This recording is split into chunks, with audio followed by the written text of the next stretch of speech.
Welcome to the Flat Earth Debate Live. I'm your host, Nathan Oakley, and if you are new to this channel, or you've not done so already, then be sure to subscribe, hit the bell notification icon and join button if you'd like to become a Nathan Oakley 1980 channel member and keep up to date with the Flat Earth Debate. If you would like to support the channel, there is a super chat that runs alongside each of these shows while they are live. There's also a PayPal, Patreon and crypto link in the info box below the video. Also below the video there is a link to get £50 for swapping your UK electricity supplier to Octopus Energy.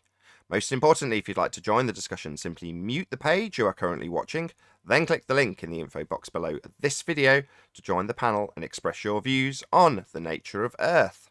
If you do join, please don't swear. If you do, you'll be ejected, and if you are, please don't try to rejoin the stream using sock accounts. You'll be warmly welcome back on the next stream.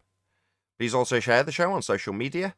Sharing the show obviously increases the live audience, but this in turn increases the chances of a more diverse panel, so please share the show on Facebook and Twitter. One last time, if you're new to the channel or you've not done so already, then be sure to subscribe, hit the bell notification icon and join button to keep up to date with the Flat Earth Debate. Now we are joined by Neil, Sleeping Warrior, 10th Man, Arwin, Father of a Stolen Child, Brian's Logic, and a whole bunch of people on Discord, so welcome one and all. Good afternoon. Everybody. Happy Hello. Friday or Sunday. Hello. Ever since I said please Happy don't Friday mention or Sunday. don't mention the day that we're broadcasting live, because it's often Oh, broadcast at a right. different time. But every day since I've said that, somebody has mentioned the day that this is recorded on. Anyway, Yeah, you idiots. Right, that's why That's I say our- Friday or Sunday. Right? That's Arwin's slightly awkward persona for you. it's one of those awkward things that I Don't switch the remember. light off. You know, Stephen Fry, when he hosts QI, it's one of those awkward things that I can hear in the tone of his voice when someone else brings it up.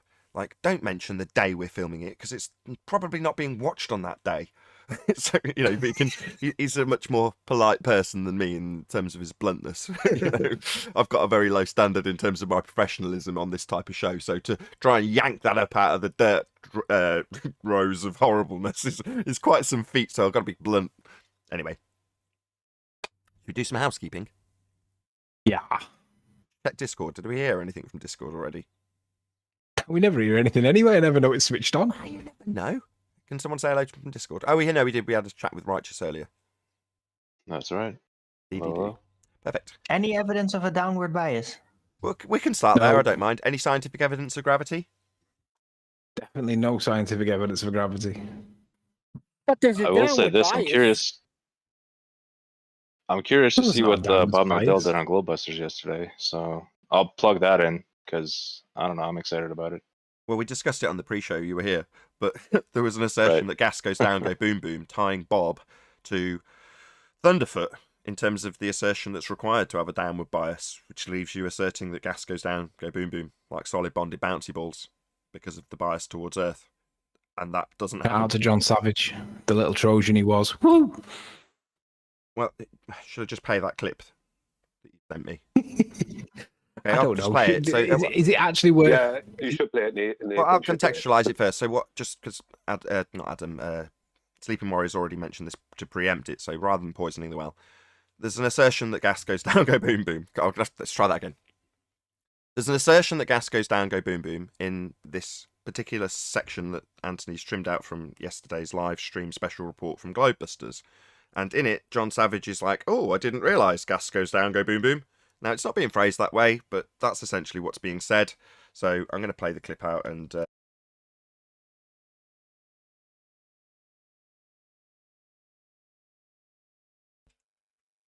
Okay, but this device right here crushes the relative density disequilibrium argument, absolutely crushes it, because there is nothing that you can claim here where anything is going from a less dense to more dense medium.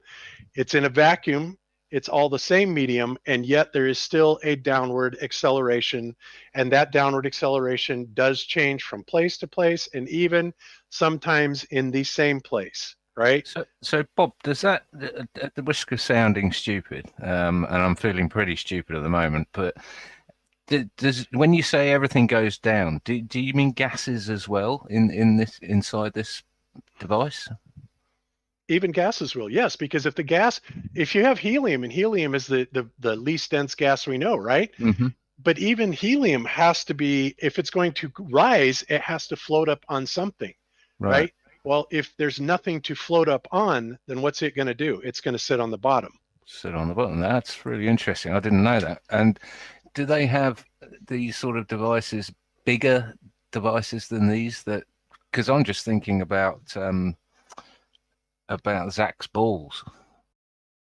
Okay, so as I say, this leaves the person in a position where they're having to assert that helium will go down, go boom boom, release it in a vacuum chamber, and it'll sit on the bottom. No. Can I just give a shout out to incorrect. hydrogen gas? It's less dense than the helium. Shout out to hydrogen. Doesn't matter which gas. Any gas in that chamber will just expand in all directions to fill the availability of volume it has to fill. That's what gas does. So no, gas does not go down, go boom boom. Well, gas might go down, go boom boom if it's contained within a container limiting its ability to spread in all directions in the available volume.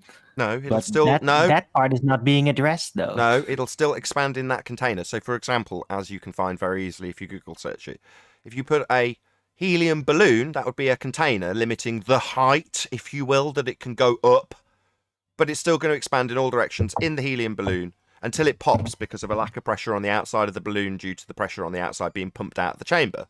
But upon that popping occurring, it will just expand in all directions to fill the availability of volume. It won't pool on the bottom, asserting that you've got a vacuum at the top and something at the bottom, a layer of helium. No, that is not gas behavior. Guys with a downward bias, right, you're just going to have to get used to this, guys with a downward bias. You can debunk it with a kettle. I've just had an epiphany moment. I know how we could make it appear that there was a downwards acceleration or a downwards bias with gas in a vacuum. If we apply Einstein's equivalence principle, he would say that if gas molecules were expanding on all available directions at 600 meters per second, if you were to accelerate upwards at 600 meters per second, the molecules that were going up would appear that they weren't going up because they were going with the same speed as the acceleration. And we could perceive a downwards acceleration bias. But that means that we would have to be accelerating up at 600 meters per second, which we're not. So just ponder that one. Yeah, thanks for making it incredibly confusing. Thanks. Meanwhile, gas expands in all directions to fill the availability of volume. And to have this downward bias, you end up making crazy assertions like gas goes down because it behaves like solid bonded bouncy balls, or when releasing helium in a vacuum, it will in fact pool at the bottom. No, these things are incorrect, and they are the path that leads you to make such stupid comments if you've got a downward bias in your life. There is no downward bias, some things go up. I just want to say something there about the gravimeters, because they did talk about them last night.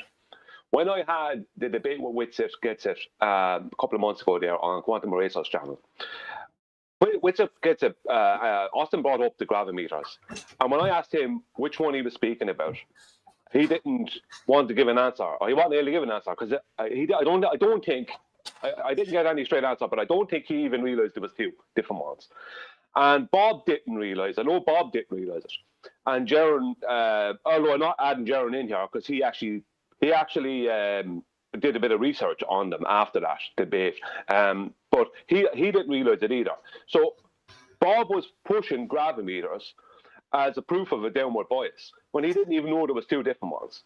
There is an absolute, which is a calculation. It's based on 9.8 M2, right? That they base the whole of the absolute on 9.8 M2. Then there was a relative, which is calibrated off of this other one. So they're starting with a pre-assumption of 9.8 M2, right? And then what they do with the relative one, they, as Bob just said there earlier, they go from place to place, and what happens is they drop a weight through a vacuum space within this relative gravimeter, like a little steel ball or some kind of weight. That's what maybe they've changed it with. I think there's some changes with the newer ones, but that was what they did all along, the same thing, right? And when they drop this steel weight, there's nothing around the weight, so it drops just down to the bottom because there's nothing there. There's no friction. There's no gas, no anything in this vacuum chamber within the gravimeter. So they drop this weight and it goes down to the bottom. They pre-assume it fell at 9.8 meters per second squared because they can't measure how fast it's going. They just pre-assume it, right, based on Charles Vernon Boy's calculation from 1896. And when they, as Bob said, they could do that in my kitchen today and then come back tomorrow and get a different reading, right? Because the air pressure in my kitchen could be different, right? That alone could change it. There's all kinds of factors could change that around. So all they're doing is putting a helium balloon into a vacuum chamber and it going down to the bottom. The only difference is they're using a steel ball instead of a helium balloon. There's no difference. And it's total and utter assumption, 9.8 M2 nonsense. That's what it is. And that's why they can go from place to place and get different readings, then come back to the same place they were at and get a different reading there. The helium balloon. It's absolute manure. The helium balloon in that example is a container.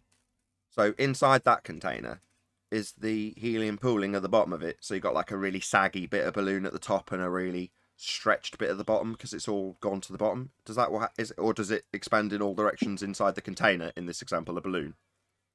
No, the helium in the balloon is forcing itself out at every available portion of that balloon. The helium is trying to escape, and what happens when the pressure drops enough, the balloon busts and the helium fills the available chamber.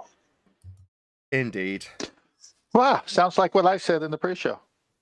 Any evidence you can have gas pressure without a container? No, that's absurd. Well, if they have gas going down, going boom, boom, it's possible. But if they don't, then, you know what I mean? It's pretty difficult. But gas going down, go boom, boom. Still don't think you can demonstrate that without a container.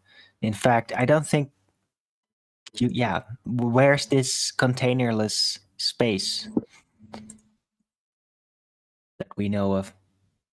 But when Ted said after the balloon bursts and the helium disperses, it's no longer a vacuum chamber, correct? It's got gas in it. A chamber, you say? Yeah, Isn't the chamber a container? Yeah, so the container stops being the balloon and becomes the chamber itself. Yes, Neil. Can I just play devil's advocate for a sec for Bob? By all means. Why would you want to do that? He does what Rumpus does right at the start of an argument. You know how Rumpus will get like a shady little secret out straight away that you miss because he's just being polite and it's right at the start. This whole conversation was all in the confines of Bob's model. He did clearly state at the beginning that within his model that he's created, the confines of his model, this can work. It's not his model. It's Ken Wheeler. It's Flat Earth Society 2.0 Electric Universe nonsense. That's what it is. But he did. It's not his model, Ken Wheeler's. Yeah, but he preached it. It becomes his because he preached it. But it's his model, though. What a Was funny I hearing coincidence. wrong when he said that they know how God created matter and where matter comes from? Yeah, he spoke it into existence. Gas pressure Yeah, he without a spoke it into container? existence. Just for the relevancy of the show, there is a overriding Western worldview that the sky is a vacuum, that we have gas pressure without containment. Any evidence that that's possible? No evidence. Within Bob's model, though, it can be.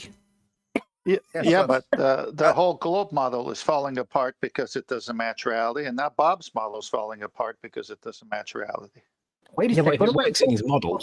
Yes, Nathan. But who cares what's happening in the model? We want reality to offset what the model is. If the model is going to be held up as akin to be equal to what we observe and experience in reality, and it falls short of it, then the model is wrong.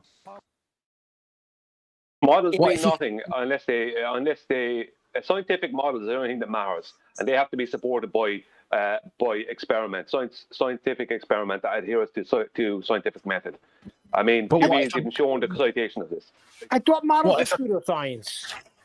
What if I calculated the frequency in which the discharge of the molecules from the sky down to the Earth and gave it a probability calculator? We'll call it the Bobsman formula. We could call it the Bobsman formula and if I could calculate these things, then that would kind of add credibility to my model, wouldn't it? Dude, No. why don't you just write a book No. about him? Yes. Anyway, as Tenth points out, there's a Western worldview, Call it the book of the- heliocentric model, where people already think that they've got a sky vacuum. And somewhere else, I'm sure there's someone else that's got a crazy model that doesn't actually match reality. And even if it did, it wouldn't be the terrain you stood on. It wouldn't be reality. So while there's other people out there with their crazy notions of how the world works, there's ultimately a mass idea of a sky vacuum. There's no such thing as a sky vacuum. If There was is a in his vacuum- model. If there was a vacuum outside of us and no containment, then all the gas we're breathing now, we wouldn't be breathing it. A gas pressure gradient cannot form within a vacuum. Indeedy. When you have reality, you don't need models. Yeah, but if I have a model, then Well within my said. model, I can be right. Then you don't have reality. You have a model. Anthony's Yeah, right. but Yes, you can do what you like in a model, Anthony. So what? well, it just means that I can explain the real world, Nathan. No, it doesn't. It means you can do what you like in a model, and models aren't real world. So it doesn't make any difference to the real world we experience if you can describe something in a model. You can draw your correlations, but it has no cause.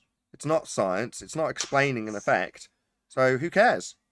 In this case, Well, the they effect call that's that being models are explained with this essential. nonsense is an effect we don't experience. What downward bias? It's like having a conversation with someone and say, "Can you show it to me?" No, but I have this model, and in there it works. Yeah.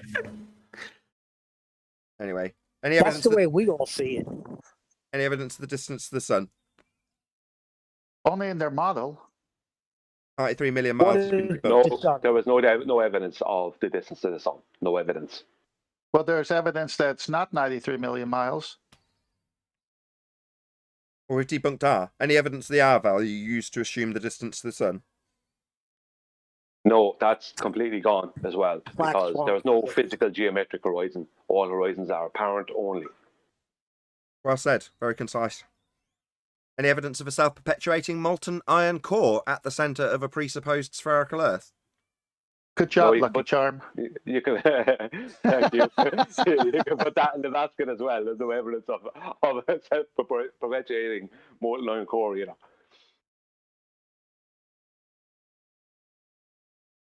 Any single viable hypothesis from any of the fields of astronomy, cosmology, or astrophysics? Yes, Not Nathan. possible. Yes. Yes. Okay. Go on, Neil. What you Oh, got? I'm sorry. I'm just doing my job and saying yes, Nathan. What? It's an Have you inside got- joke. Hold on. Have you got a valid 'Cause- hypothesis of one of the fields offered this, Neil? Yeah, the Making me go hypothesis. against my job. No, Nathan. The hypothesis is Bob said Neil and I are yes men, so we're just playing the model part.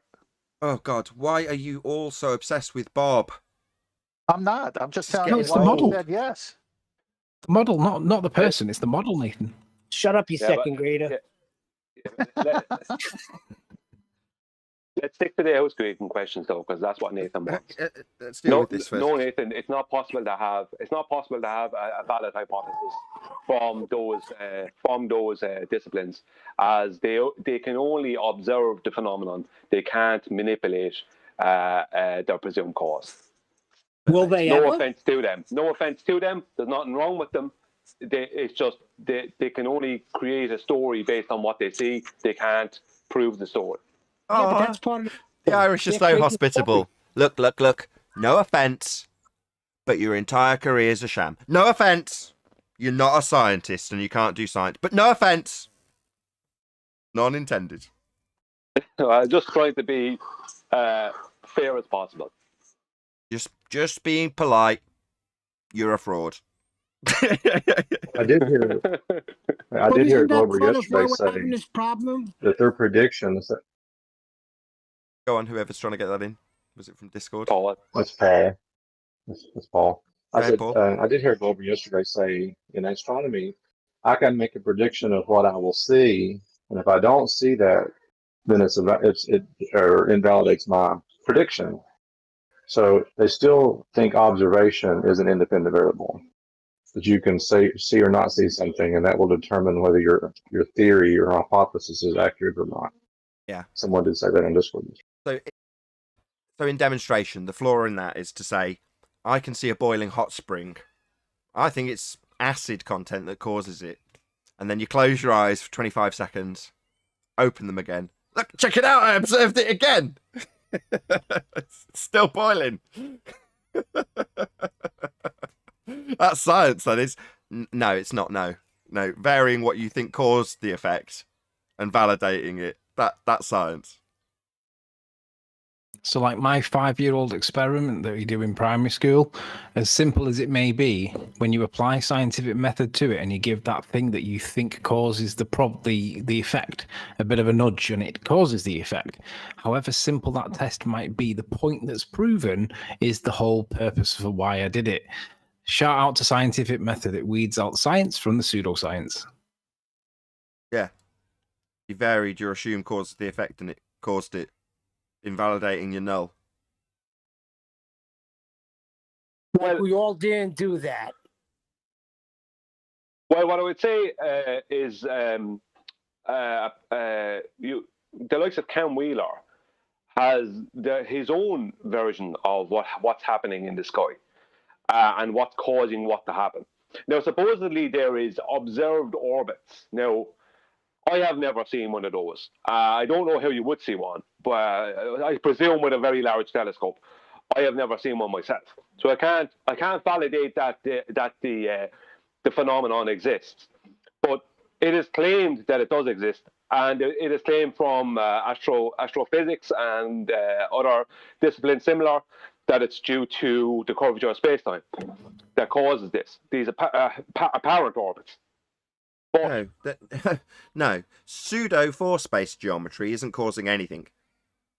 Well, I'm only talking about their claims. I didn't say it. It was just that's what they claim. Yeah, they make. Are you saying that they? I'm not finished. I'm not finished. Then you have people on the electric universe side, Ken Wheeler types, who are then claiming that it's due to some kind of dielectric incoherent acceleration or whatever, right? Now, none of them can prove any of that, because the first thing they'd have to show is the phenomenon, number one. And number two, all they can do is make up stories. And the story a homeless guy on the street makes up is as valid as theirs, because none of them can prove it. Because they can't manipulate their independent variables. Yeah. I just want to know if you could see orbits. No, orbits is Has any human seen orbits? No, orbits is an assumption of rocks, physical or otherwise, falling around other bodies in the sky. They would describe how moons move around what they call planets. When you track them over periods of time, they assert that as a body of mass falling around another body of mass, and then they extrapolate that out into us falling around the sun. The presupposition. Orbits begs the question. Yeah, I can't get behind that. If you're actually seeing it through a telescope, that's another story. But if you're telling me that's not happening through a telescope where it's being observed by people, then I can't get behind it, because even a story. Even if you see something happening by a telescope, it doesn't mean what they attach to it. Exactly. Yes, but at least you're seeing something that appears to be in orbit. No. The sun moves at 15 degrees an hour. Is that an orbit? Neil, orbit is a description. Yeah, it's got a cause and effect relationship associated with it, right? Things falling around other things. Well, no, it's not actually a validated cause and effect relationship. It's just a just so story. But what do they have just told you? What are they actually doing? Brian's just told you. They're just observing effect. So you see a light doing something in the sky. Well, you can easily call that a phenomena. Well, what's the cause of that effect? Well, we are on a sphere falling around another sphere. That's orbits. And that light in the sky, that's doing that too. The description of what I attribute to Earth as a sphere falling around another sphere, the sun, in a sky vacuum, in this model called the heliocentric sun at center model, is how the world actually is. Because the lights in the sky, I can say, look like they're doing that also. Therefore, we are doing it also. That's all it is. It's an assumption. It's a begging the question fallacy. Orbits begs the question.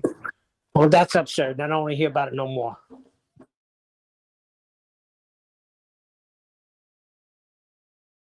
Any evidence of Earth curve? Physical geometric sphere edge horizon, formerly known as? Not that I'm aware of.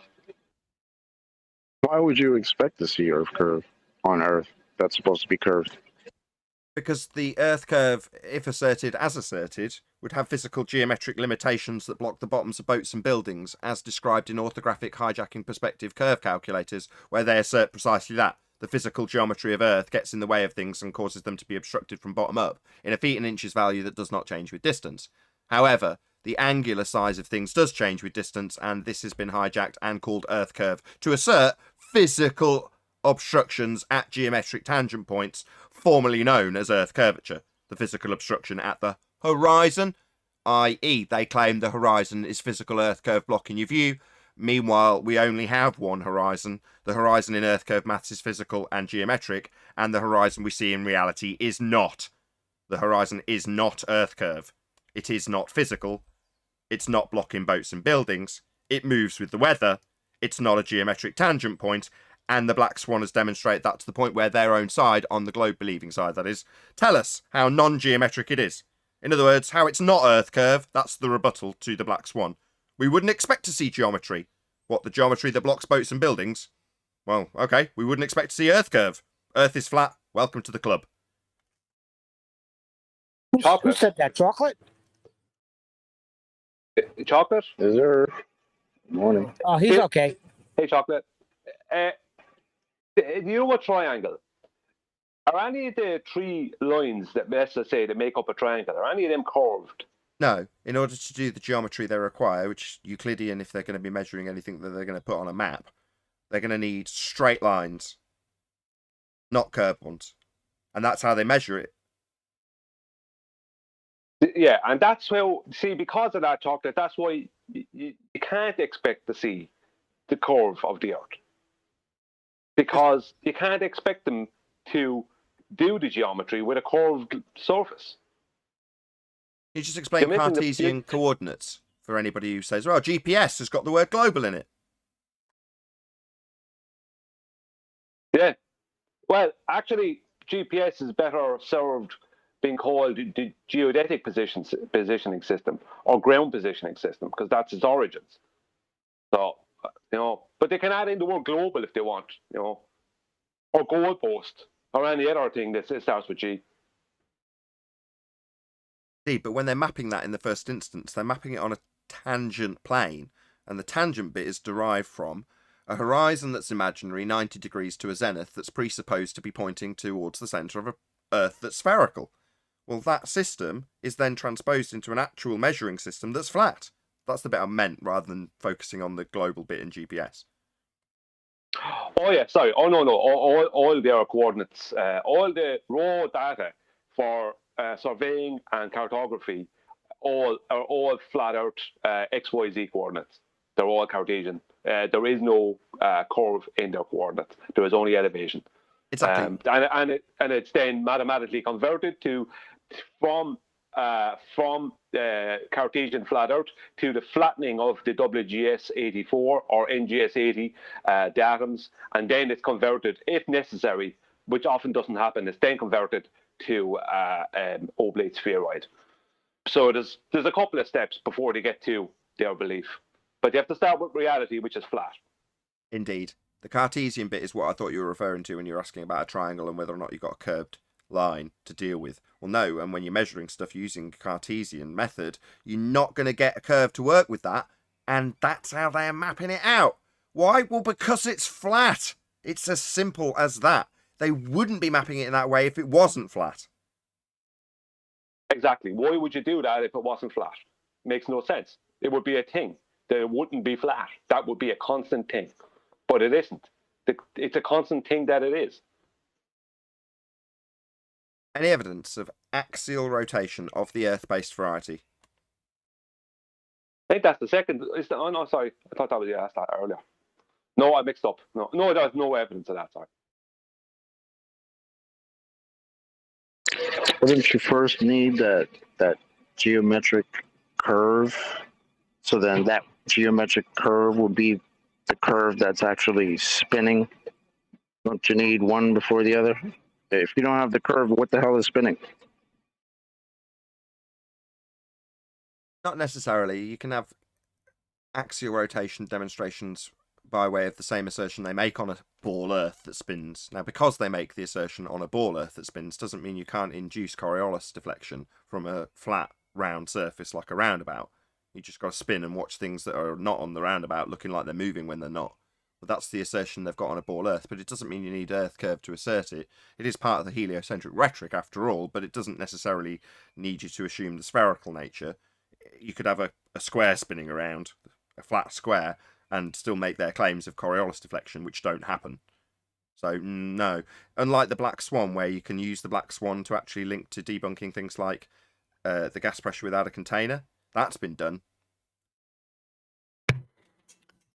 Yeah, Do you know well, one? I get that. All I'm saying is that if it's supposed to be a ball that's curved or that's rotating, doesn't it have to be a ball first?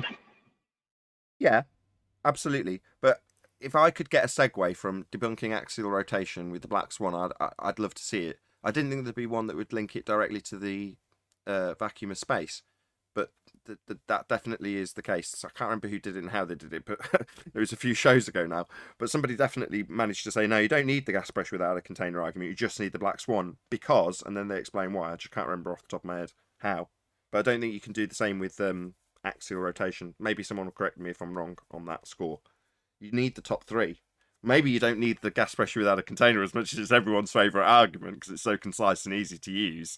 You can blow someone's mind in 30 seconds with that argument. On the other hand, you do still definitely require a physical geometric sphere edge to have the need for the argument that has the debunking of gas pressure without a container. So once you debunk the assertion of a sphere edge horizon, you've no longer got a sphere, therefore you've no longer got the issue to try and explain away how the sphere in a vacuum works. Well, gas pressure without a container is based on a force of gravity belief. But gravity since 1915 has not been a force. It has been a four-dimensional mathematical effect. And what we are told we will observe is apparent orbits. So technically, in the heliocentric model, there is no actual explanation for how the gas supposedly velcros itself to the surface of the globe Earth. That's correct. And Anthony Riley will testify to that on account of the fact that me and he have had probably 20 arguments about that exact subject. Because Anthony is all for arguing why gravity doesn't hold gas here. I'm like, even in their own rhetoric, it doesn't hold gas here. So why are we arguing about this? And Anthony's reply, because that's what they argue at trench level. I'm like, so Muppets that don't understand their own rhetoric, that gravity isn't overcoming entropy in their current rhetoric of bending force space, that isn't an issue in terms of the bending force space holding gas here. It doesn't do that. It's not asserted to do that. It can't do that. But yet they do, as Anthony has correctly identified, and I argued against. I've conceded since, just so Anthony knows he got the win, that they argue it. Well, can I just point out it's not really a win or a lose? It's the difference between making the decision of do we allow them to beg the question to have the argument in the first place, or do we just say, nope, it's complete bullshit and stop it before it even starts? It's not really about win or lose. It's about the tactic of letting them beg the question. Yeah, but at some stage, as I found, and this was after arguing it for the dozenth time or whatever, that somebody will weasel it in when you're saying, well, this has no bearing when you've got Bending's force space, the current 106-year out-of-date rhetoric of a force that's potentially asserted to hold gas here because it's a force isn't in existence anymore. It's been superseded. So your current rhetoric has no overcome for gas pressure without a container. In fact, in their rhetoric, they say, well, a little bit of gas gets into space. But the rest of it's just the rebellious gas particles because there is no story. We're just left to invent it for ourselves. Bob did say something I thought I did find interesting. He said that if you get a container filled with pressure, gas pressure of some kind, he said, and then over time, he said, if you come back to it, it'll lose pressure over time. And I thought, does it do that? I know that they conserve momentum, and I know that the collisions with the walls of the container are elastic, and there is no net loss. But I don't know where he's got the claim from there that they lose pressure over time. Does anybody know whether he's got anything to support that? Well, there's two ways that could happen. Number one is if the gas could very, very, very slowly escape the container, and number two is if it starts to drop in temperature and it maybe starts to phase change, then you won't have the same pressure inside it. Yeah, but something's got to happen. In ideal circumstances, no, that won't happen. It would just remain the same. I'd love to know what he thinks. This is why it's a bit rubbish that he won't have the conversation, because it's like we've got to now speculate as to why he's got that thought rather than just ask him. But it would be interesting if he'd qualify where he got that perception from, because it's like I don't see how that's possible. But he's obviously picked it up somewhere. Clarify his position. Are you saying that he's asserting that gas slows down? Does it? Yeah, he says that over time, if you get gas molecules in a vacuum chamber, they will lose the kinetic energy over time, and like a clock slows down over time with the batteries going flat. It's like he actually said that, not batteries going flat, but he said that the gas molecules slow down. Okay, so that's one step prior to gas go down, go boom boom. Then, so over time, the gas in the air loses energy and falls like dust. Eventually, it'll end up on the floor. No, it isn't going to do that. That's not what gas does. It has elastic collisions. And they conserve momentum. So where does he get this perception from? I think he's talking about the fact that energy has to be transferred to something else. So that's the heat issue. Whereas you could transfer the heat to another location, and the heat of that particle reduces. Yeah, we're not but if talking the about heat doesn't change, the particle won't do anything. We're not talking about phase change, though. We've just covered that, Paul. No, we're not talking about when there's something that's actually occurring that's causing it to change state.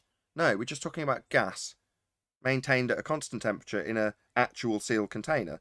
Now, if you can easily argue, as Brian did or he alluded to initially, well, where are you going to find that perfect container? There's going to be some flaw in it.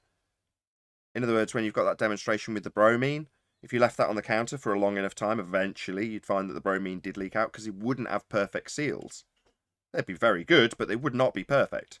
So yeah, given enough time, the tiny little failures in the seals, which might work their way loose over time with lots and lots of bromine smashing into them all day long. That's just how entropy works. Likewise, you leave it enough time, the gas will disappear completely. That's just how entropy works. Given enough time. For me, sorry, Nick. I was just saying that's it. It's proportional to time. So yeah, over time, it's going to change. For me, listening last night, it was very clear that Bob actually didn't know about elastic collisions. That's what I have to take from it. Because if he did, anyone who understands elastic collisions of gas molecules wouldn't be asserting that. That's just not what happens.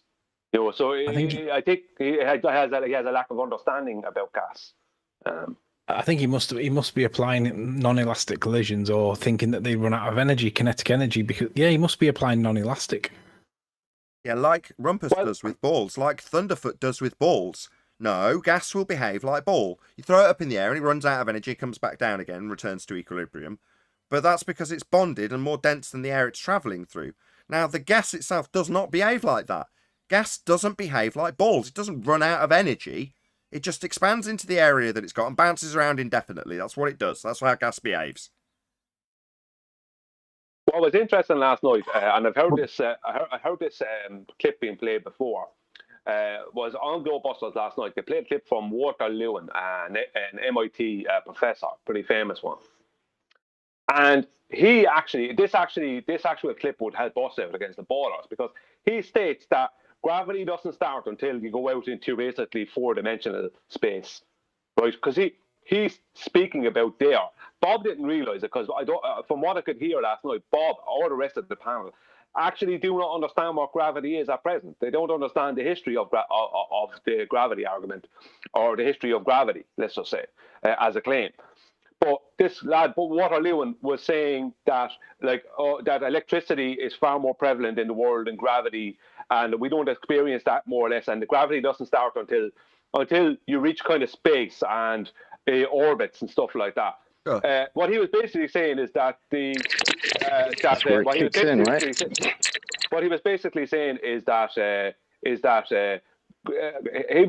was speaking about is Einstein's relativity, as that is the current model and description of gravity, which he would know, being an MIT professor. He was not speaking in any way, shape, or form about gravity being a force. of attraction of masses, you know, in the 3D reality. He wasn't speaking about that at all. But, But Bob didn't understand what he was speaking about. Well, you said twice that, according to who is it you're talking about? Sorry, Lewin. Did you say? Walter Lewin, yeah. So when he describes gravity kicking in, as you phrased it, when you get to force space reality. So which magic wardrobe are we traveling through to get to force space exactly? Well, yeah, he didn't state that. I mean, I'm not saying I'm not using his words verbatim, but that was exactly like that's what he was talking about. My words might be slightly different, but we can play the clip. The clip is there. But force space isn't real. This geometry is describing a non-existent place. There is no pseudo force space. We don't exist in it. It's not real. It's conceptual. So to say gravity kicks in when we get to the conceptual is actually very accurate. Yeah, that's what I meant. That's what was very good about it. Okay, so we don't really need to worry ourselves about the time dilation kicking in when we go through the wardrobe. Likewise, we don't need to worry about space-time bending when we get to force space because it's not real. It doesn't exist. Narnia doesn't exist. Space-time doesn't exist. Describing it in geometry doesn't make it exist. And we don't need to worry about its effects. There aren't any. Even the effects within this conceptual medium aren't described as forces. So we're all clear, yeah? No force involved, no pseudo-force space, no downward bias, gas doesn't go down, go boom boom. Yeah, Walter Lewin. I think the argument for the... I just want to state that Walter Lewin at no point addressed gravity as a force of attraction between masses in the 3D reality we live in.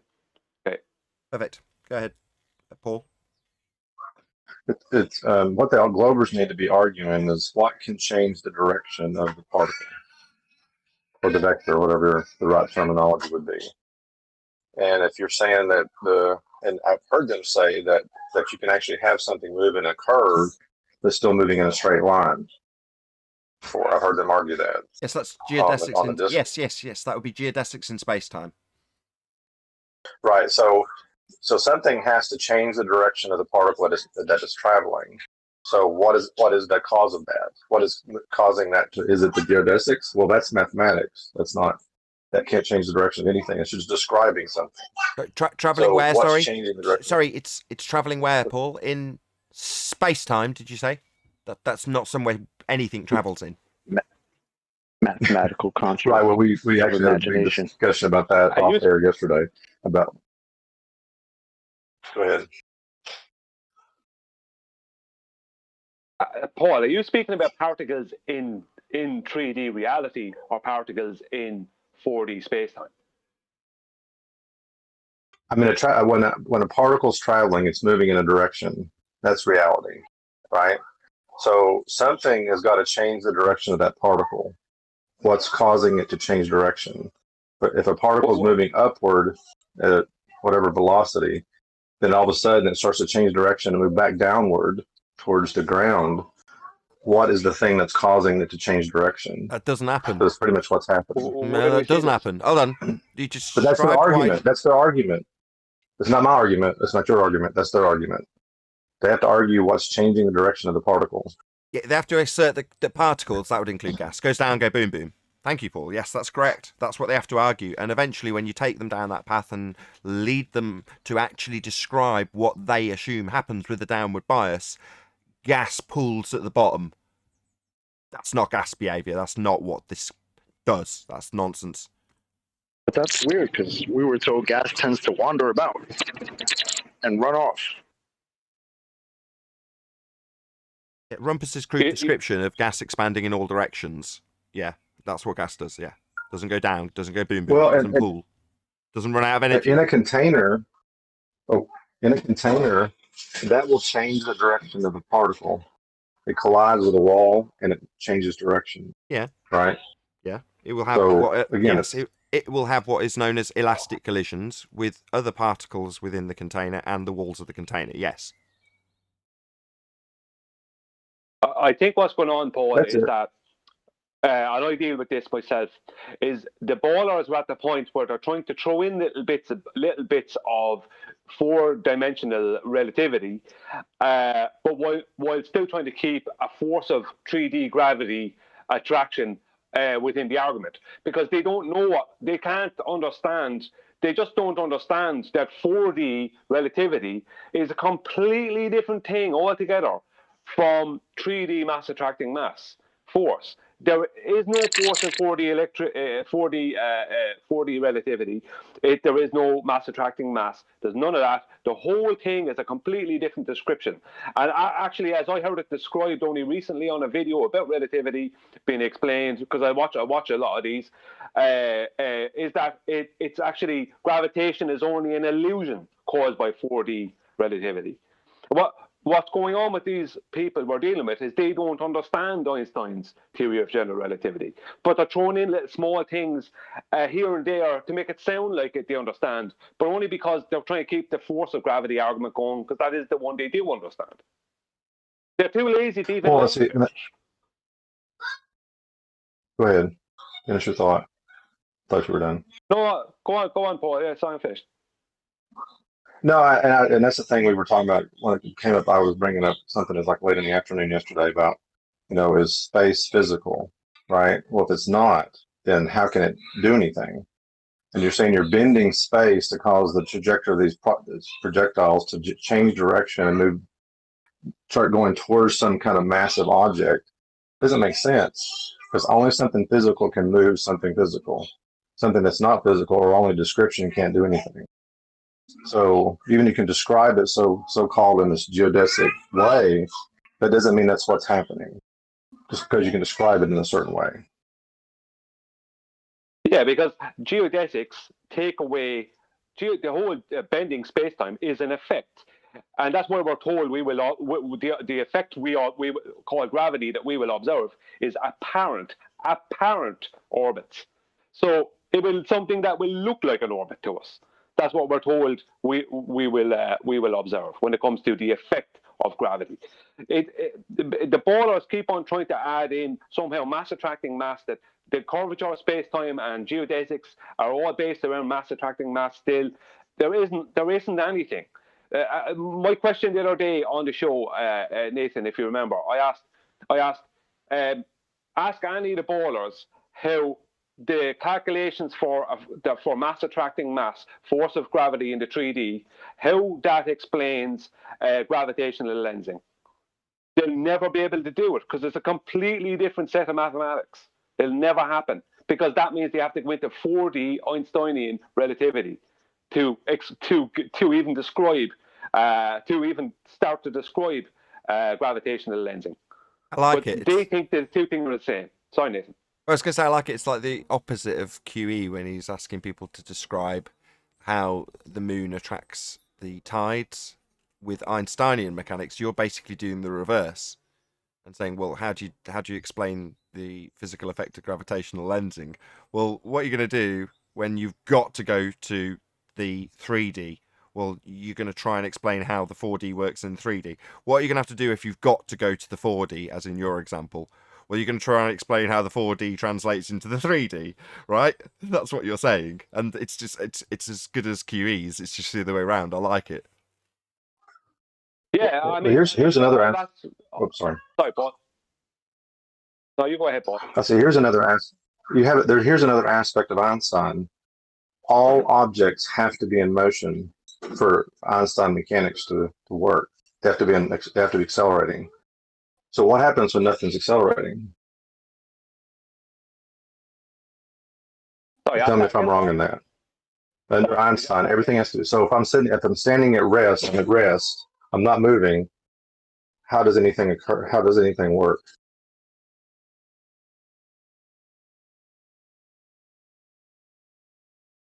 As in, what creates the movements? Is that what you're asking? What creates the movements within space-time? Is that what you're asking within relativity? Right. So things have to be accelerating and moving.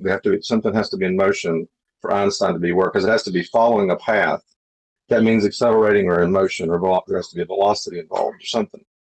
But if you're not, you're at rest, it's the uneven what's causing? he explains that as the uneven distribution of mass causes space-time, which is like a flat grid, because special relativity is a flat plane basically. So this causes a disturbance in special relativity, and then something that would be moving. See, I know what you're saying. Right? What makes it all move in the first place? What created these uneven masses? You know what I mean? So, where do you go from there? All you can say is the curvature of space-time causes something that would be moving in a straight line to move in an apparent curved path. Well, why don't you just ask Brian Cox so he could tell you that Einstein said the Earth is actually moving up to meet the apple. There you go. Yeah, there's an upward bias. But that's it. Funny that, isn't it? Yeah. Funny that. Don't forget, talking. There's one other aspect of that too. The ground's rushing up to meet me here in the States, but it's also rushing up to meet the person in Australia at the same time. Don't forget that as well. And is the air meeting the ground like the apple and pooling at the bottom because the ground's rushing up towards the air, forcing it to be in a little pool at the bottom? Does that occur? In other words, does gas go down, go boom, boom? No, actually, well, I think they just that doesn't happen. No, Nathan. I think they just proved the flat Earth. I think they just proved the flat Earth theory, the flat Earth society, right? That the Earth is accelerating up at 9.3 meters per second squared. They just proved it. They're just the same. Just shock horror, the control op narrative of flat Earth, to disguise the fact of the obvious and observable nature of our reality, has embedded within it lots of the heliocentric paradigm that is supposedly fighting against, but yet it's got a version of gravity that's identical. Well, what a shocker. And it's got an edge for boats to fall over, like the horizon with your globe Earth. Boats fall over that edge, don't they? Your tangent point horizon Earth curve edge. Remember? Yeah? Yeah, well, that's the same in the Flat Earth Society. Boats falling over the edge. Ha ha ha. Meanwhile, look at my Earth curve calculator. Let's measure how much boats are falling over the edge. Well, that's because they're the same. To me, it's cool. Sorry, I'm speaking over someone there, am I? No, I sorry. don't think so. To me, I was getting a bit of feedback. Sorry. To me, what's basically happening is mainstream pseudoscience, are starting to throw Einsteinian relativity out the window. Right now, it's kind of funny that the ballers haven't even caught up to relativity, and that's about to be thrown out the window. So, to me, it's kind of strange that the original Flat Earth Society model matched Einstein, basically matched one of the aspects of relativity better than the globe model did when it came to the ground moving up at a constant rate. Because then you wouldn't need the relativity matter, you wouldn't need the mathematics to make up for why someone in Australia and in the US has the ground coming up to meet an object that's dropping at the same time.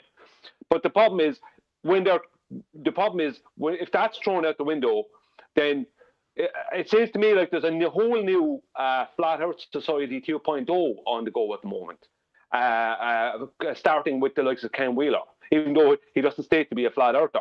It's his principles that are starting this thing, right? So they're coming up with a whole heap of nonsense, this electric universe nonsense, a whole new load of jargon to try and bring people in to the fold, whatever that fold is going to be.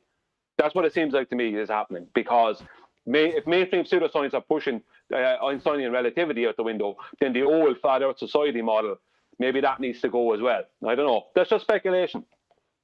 And you're right, I'm sure. But in the meantime, it's like, well, until the ghost hunters are starting to assert things that parallel with us, with their downward bias, which they don't assert, what are we going to concern ourselves with other men and their models that are being asserted to other people who want to follow them? And this just becomes another one of them. Electric universe is no different. Well, okay, electric universe, until it's being asserted that the Earth we stand on, we are describing as having no bias because things go up, is suddenly asserted to have a downward bias, then okay, we can address that. But that's already part of the heliocentric rhetoric. They've got these 106-year out-of-date forces and bending space-time with geodesics. Well, all of these things are debunked right here, and that's the only reason there's a parallel. But, you know, some other crazy person with a crazy model that people want to buy into, is that our issue? Generally not. There's two types of ball earther, though. There's one type that is, I don't understand Einsteinium, which is Brenda, because she doesn't understand it and she admits it. And then there's the other side, which is the rumpus that absolutely understands it, but will never, ever, ever, ever, ever argue it, because Einsteinian gravitation is the Earth accelerating upwards. That makes them the weird flat earther that the Flat Earth Society promote. They become the flat earther. So Rumpus will never, ever argue it because he knows not to. Brenda doesn't argue it because she doesn't realize what it means. And everybody else is sat there going, come on, dickheads, start arguing for Einstein, because that's the current position. And we're just sat there going, yeah, Meg disproves that, dickheads. I don't believe Rumpus does understand it, to be honest. Sorry, Nathan. Oh, he absolutely knows that the Earth's moving up in Einsteinian gravitation, and he'll never, ever argue it. I don't know. I had a few exchanges with him, and he didn't seem to understand it. To be honest with you, he just didn't seem to get it. He said a few things, he didn't seem to get it. I mean, I know Rumpus is pretty sharp at times with the way he deals with debating and that, but I just don't believe he understands it. I believe that Rumpus doesn't have a clue about relativity. He doesn't get it at all. Doesn't need to. Just needs to know how to argue it.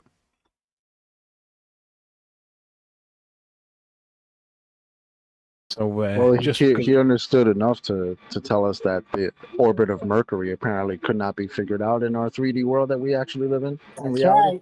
Right. So we got to go into the 4D world. Yep. Figure that out. Yeah, that's great. In 3 minutes' time, when this show ends, I'm basically dealing with the Globebusters show from last night, from my perspective. So although we've done it on the show today, from the group's perspective, you're going to get my private angle on it. It's all on topic, it's all to the point, but it deals with some of the points that Bob made last night. And it's just got an interesting conclusion. So if you're interested, go and check it out. Links in the chat. I have to show after this, Anthony. It's called multitasking, isn't it? Yeah. Hey, can I buy tickets to this 4D world? Chocolate, how do I get there? Because you're okay. You go to the virtual ticket terminal, and all you do there is you just calculate that into existence, and then you've got your ticket. No, you can't go there. There is no calculating things into existence. You can't, Neil. Sorry. Narnia's not real either. You can't go through the wardrobe. Sorry. Shoot. Turns out there's a magic train that takes you to the 4D world. Is that like the train in Harry Potter? Yes. Well, I was thinking more like the train in like the train man in the Matrix. Goes between the worlds. Yeah. We've only got a minute left to talk about the show. More like so. Have you guys subscribed to Matrix Explained? No. Check out the channel called Matrix Explained. It'll get massive, I'm sure of it, but you know, I started watching when he was small, and he's got a good subject, so he's grown massively very quickly. Anyway, one of his ideas, or her ideas, whoever the channel owner is, has been that the train man was the original architect from one of the previous versions of the Matrix. So he's an exiled program beyond his useful limits when the new version comes along, but rather than going back to the source, he sought out exile somehow, and then become, you know, part of one of those exile programs. But presumably, according to the Matrix Explained guy, the idea is that he's a former architect of the Matrix. In other words, he would sit in the same position that the guy with all the monitors sits in until he was exiled. That would sort of explain why the train man was so pissed. It also explains why he can just create things like the train station, right? Central, whatever it's called. Food for thought. Shout out to Alexander for hitting the super chat. Do another quick plug for Anthony's show, which is going out in about a minute's time on Sleeping Warrior channel. He's put a link to his new channel, so subscribe today and check out his stream, which will be going out in about a minute from now. So with that, I'm going to say a huge, massive, enormous thank you first and foremost to both Discord and G+ Panel for making today's live show possible. If you're watching this on either Nathan Oakley 1980 or Nathan Oakley premiering streams, then stay tuned, as there will be an after show to follow. Also, below this video, there is a link to get £50 for swapping your UK electricity supplier to Octopus Energy. I've been Nathan Oakley. Once again, stay tuned if you're watching on a premiering stream, and I'll see you all in the next video.